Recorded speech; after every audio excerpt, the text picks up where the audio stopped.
Хайырлы көн, мөхтәрәм тамашачылар. Һәммәбезгә дә хайырлы җомга көне насыйп булса дигән теләктә, бүген дә сезнең белән эфирдә мин Миңназым Сәфәров булырмын. Оптимистны пессимисттан ничек айырасы дигән сорауга бер фикриясе болай дип җавап биргән. Пессимист, ягъни тормышка кара күзлектән караучы, ярты стакан суны яртылаш буш дип бәяләсә, оптимист, ягъни тормышның уңай якларын күбрәк күрүче, стакан яртылаш тулган дип әйтә имеш.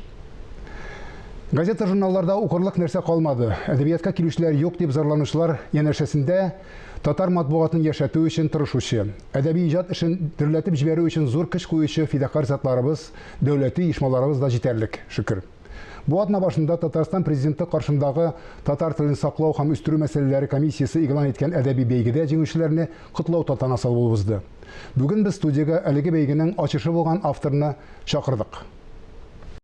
Наилә Ясәви кызы Харисова 1959 елда Актаныш районының Яңа Семистрау авылында туган. Минзәлә педагогика килиятен тәмамлаганнан соң хезмәт юлын Әгерҗе районындагы Кадыбаш авылында укытучы булып эшли башлый. Читтән торып Казан дәүләт университетын тәмамлый. 1991-2019 елларда Әгерҗе шәһәренең 1-нче гимназиясендә татар теле һәм әдәбияты укытучысы булып эшли. Шуның 15 елын гимназияның милли мәгариф һәм тәрбия эшләре буенча урынбасары булып тора. Хәзер лаеклы ялда. Россия мәгарифенең мактаулы хезмәткәре, 2 китап авторы, Таҗи Гыйззәт исемендәге премия лауреаты, тормыш иптәше, авыл хуҗалыгы оешмасы җитәкчесе, 2 бала тәрбияләп үстергәннәр. Хайырлы көн, Наилә ханым. Хайырлы иртәләр. Шундый зур бәйгедә, шундый зур исемле һөнәри язучыларны артта калдырып, беренче урынга чыгуыгыз белән сезне котлыйм. Иң беренче. Шуннан да бу зур уңыш дип әйтергә кирәк. Көтмәгән уңыш ачыш булды дип әйтәләр. Югыйсә, сезнең исемегез Ижауда чыга торган Яңа Арыш газетасын укучыларга һәм Әгерҗе хәбәрләрен укучыларга таныш бугай. Таныш дип беләм. Анда бу газеталарда язмаларым еш чыгып тора. Язмаларыгызмы, әллә әдәби әсәрләрегезме? Алай дип әйтсәк тә була. Төрлесе була.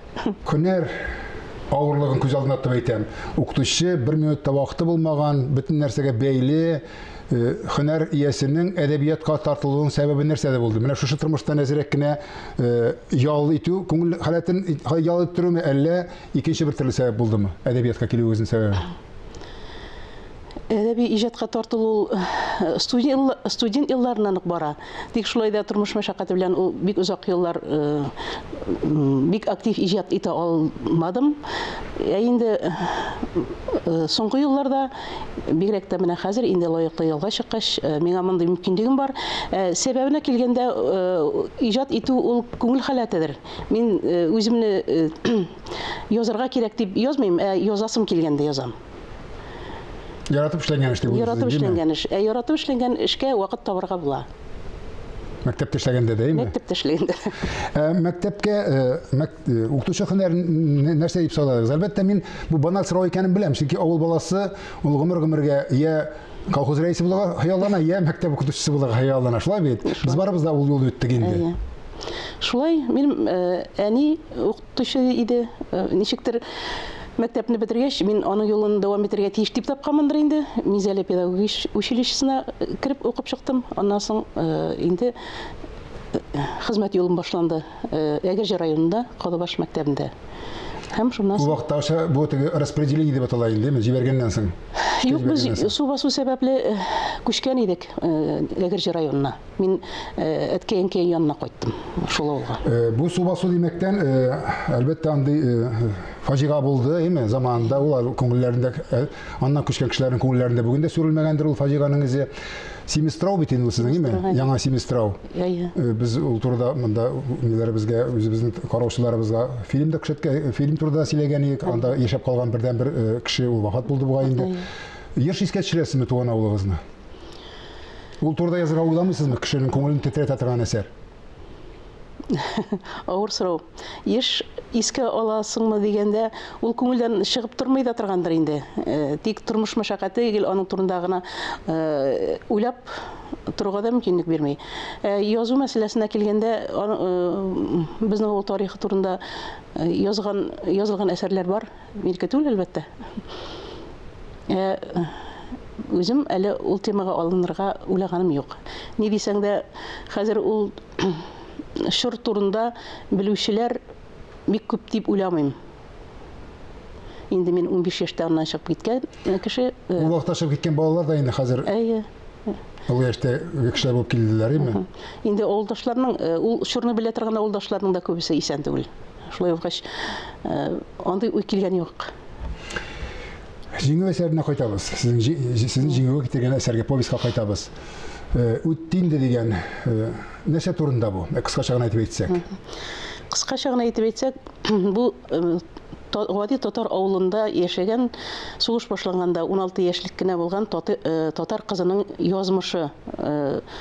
30-нчы еллардан башлап 60-нчы елларга кадәр дип әйтик инде. Бу әсәр бер әбинең истәлекләре буенча язылды. Миңа бу истәлекләрне Ижауда чыгучы Яңаршы газетасы редакциясеннән тәкъдим иткәннәр иде. Һәм әлбәттә инде байытылып, менә шундый әдәби әсәр дәрәҗәсенә җиткерелде. Махсус язылмады конкурс өчен. Менә мин язган вакытта конкурс игълан ителгән иде. Тәмамланган җибәргә булдыгыз инде. Тәмамланган җибәргә булдым. Нәрсәгәдер өмет итеп тә түгел, үземне сынап карасы килде. Без шулай беләбез, журналистлар, менә бу жюри әгъзалары утырганда бәхәсләрдә купкан икән вакытында, чөнки җаннан да ябык конкурс әлбәттә, чөнки кемнең нинди әсәр язганын белмиләр бит инде. Һәм шунда вакытта сезнең әсәрегез турында конкурсның жюри рәисе Эркай Зәйдулла булай дип әйткән. Бу теләсә кемгә уңайсызланмыйча укыта алырлык әсәр дип уйлыйм. Һәм сезнең исемегез мәгълүм булганнан соң булай дип әйткән. Ихласлыгы ягыннан хәвәскәр язучының әсәре кешелерәк дигән. Менә бу нидә конкурста җиңеп чыгар өчен, әлбәттә сез конкурс өчен язмадыгыз дип әйтәсез инде. Җиңеп чыгар өчен нәрсә булырга тиеш дип уйладыгыз сез? Психологизммы, көчле психологизммы, драмамы, ул кешенең нәрсәсе ул, трагедиямы ул? Ул трагедия булсын дип уйламасам да шулайрак килеп чыкты инде. Чөнки бу чор кешеләрнең язмышы үзе бер трагедия. Нәрсә, дөресен генә әйткәндә, мин менә шулай булсын әле, җиңсен әле дип эшләгән эш түгел бит. Һәм аның тагын бер ягы бардыр, миңа калса, жюри рәисе тик торган сезнең әсәрне якларга алмагандыр дип уйлыйм. Чөнки без ул чор әсәрләрен укыганда батырлык үрнәге дип, менә фидакарларча хезмәт дип, әниләрнең теге үлем дәрәҗәсенә җитү үлүләре, фидакарча үлүләрен дә акларга тырыштык ничектер. Менә заманасы шундыйдыр, ничәтеп булмый. Бер кесе борчак алып кайткан өчен дә утыртуларын да акларга тырыштык үзебезчә. Менә ниндидер шундый теге патриотик күзлектән чыгып язылган әсәрләр иде. Әйе, менә нәкъ минем фикеремне әйттегез.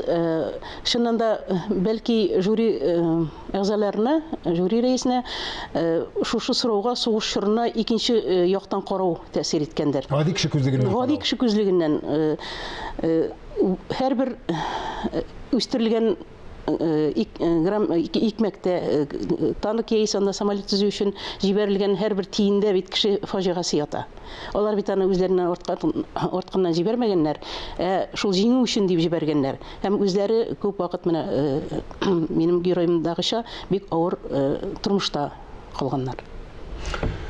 Укытучы кешенең менә шундый башкалардан аермалы әсәр язуына мин әзрәк кенә гаҗәпләнәм, чөнки укытучылар алар, мин үзем дә хатırım укытучы булганлыктан әйтәм аны.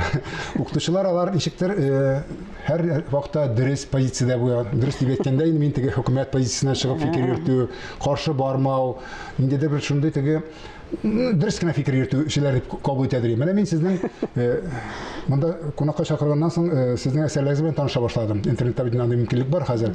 Сез бик укытучыларча язмыйсыз икән. Нәкъ менә теге дөрес позициягә түгел, менә кешенең моңарчы күз уңында булмаган якларын да искә алырга тырышасыз. Дин турында язсагыз да, кешенең күңел хәләте турында язсагыз да. Бу нәрсә дигәнсез? Укытучылык ул канда һәм җанда гына түгел, гамәлдә дә була алмый дип әйтмәкче буласызмы? Мин тарих факультетын бетердем Казан дәүләт университетының. Шуңа күрә менә тарихка тегеләй икенчерәк күзлектән карыймдыр дип уйлыйм. Бигрәк тә менә татар халкы тарихы инде үземнең милләтем буларак якын һәм андагы авыр трагик моментлар бик күп. Һәм алар ничек дип әйтим, рәсми әдәбиятта, рәсми чараларда бик чагылмый дип әйтим. Дөрес кенә чагыла. Ничек тиеш шулай гына чагыла. Монда инде кемнеңдер күрәсе килмәгән якларында ачырга тырыштым мин. Сез гомерегез буе мәктәптә укыткан кеше һәм моннан бер 4 ел элек булай дип язгансыз. Тасыны ятыргансыз. Мәктәпкә әйләнеп тақарысым килми.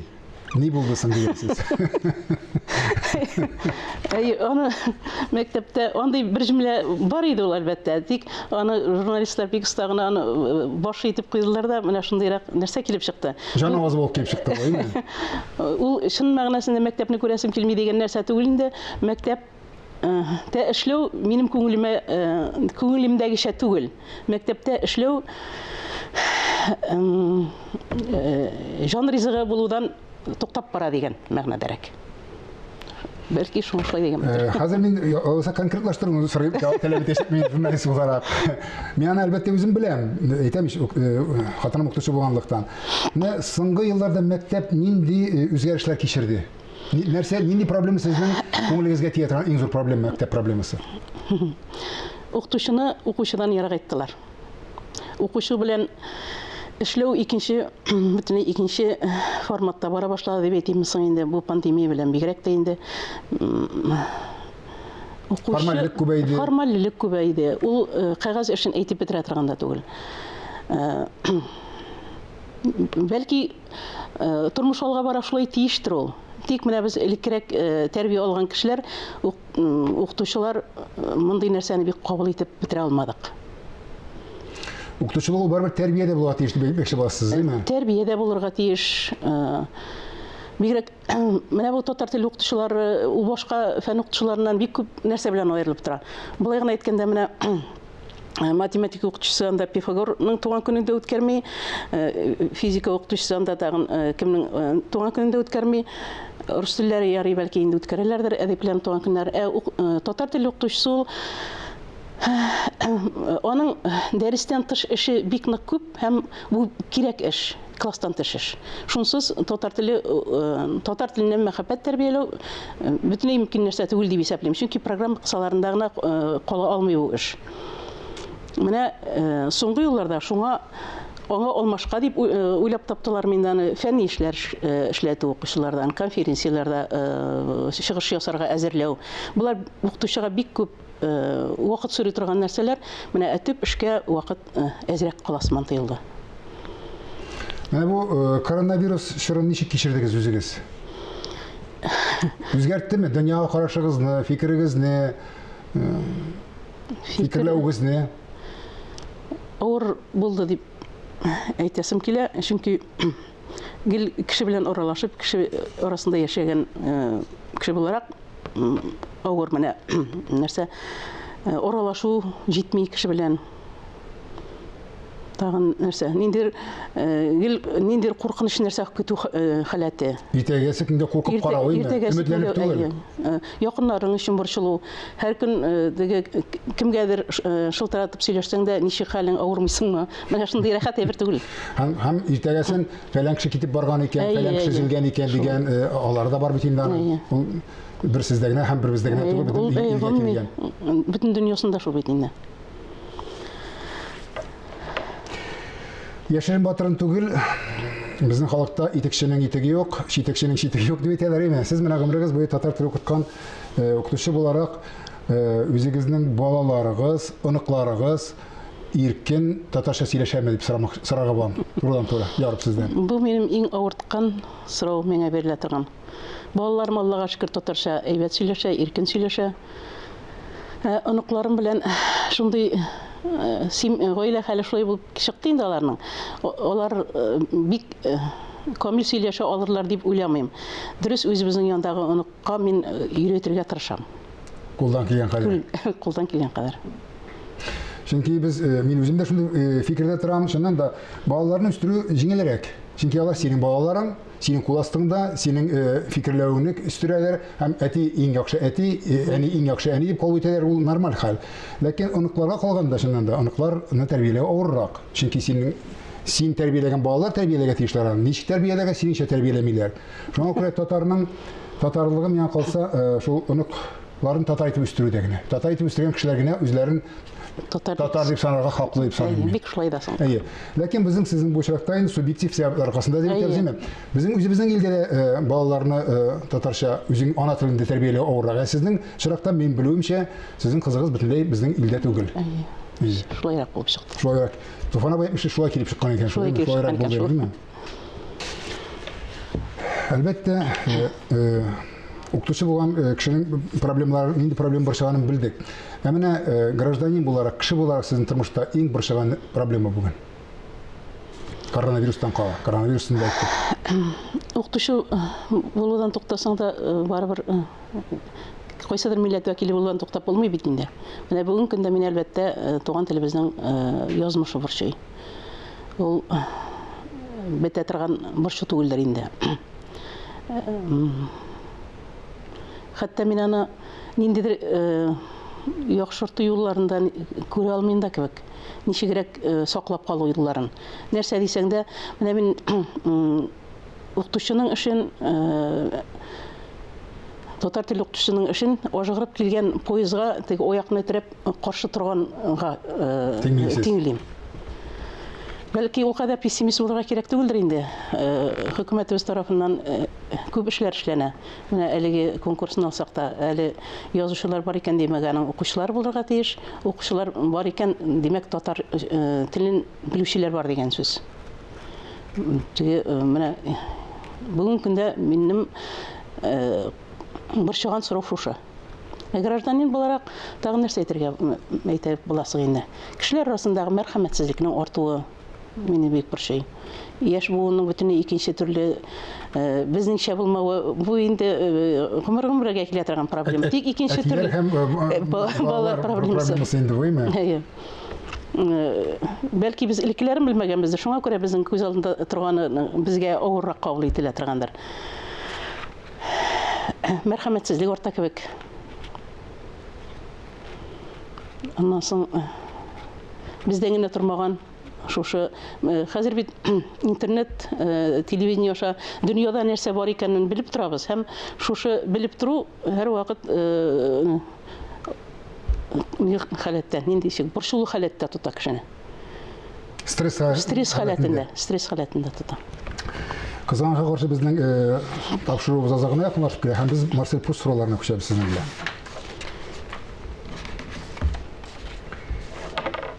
İratlардагы сез югары бәяле торган сыйфатлар. Вәгъдәсендә тору. Хатын-кызлардагы? Сабырлык. Сезнең үзегезнең иң зур җитешсезлегегез? Озга да риза булу. Сезнеңчә иң зур бәхет нәрсә ул? Иң зур бәхет хатын-кыз өчен гаилә бәхетедер. Яраткан язучыларыгыз. Яраткан язучылар бүген көндә мин яратып укый торган үзегез, сакланып укый торган. Мин тарихи китаплар укырга яратам. Шул Вахит Имамовны укыйм, Фәүзия Бәйрәмованы, яшьләрдән мондый бүген көн әдәбияты да булган Марат Кабировны укыйм. Яшьләрдән укыйм Рузаль Мөхәммәтшинны, Гөлүсә Батталованың шигырьләрен яратам. Тормыш девизыгыз?